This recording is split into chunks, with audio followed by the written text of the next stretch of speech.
Days are expensive. Once you spend one, you can never get it back. Hindi mo na maiibalik ang kahapon, pero hawak mo pa ang ngayon. So ask yourself, ginamit mo ba ang araw mo para sa pangarap mo? Para sa mga taong mahalaga sa'yo? Spend your days wisely, dahil bawat araw ay isang pagkakataon na hindi na mauulit. Every day is like a currency. Once you spend it, you can't get it back. Kaya mahalagang maging intentional sa kung paano natin ginagamit ang oras natin.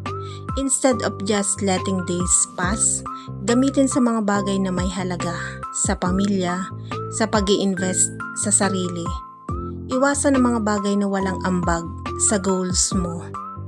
Simple reflection. Kung may presyo ang bawat araw mo, worth it ba kung paano mo ito ginamit ngayon?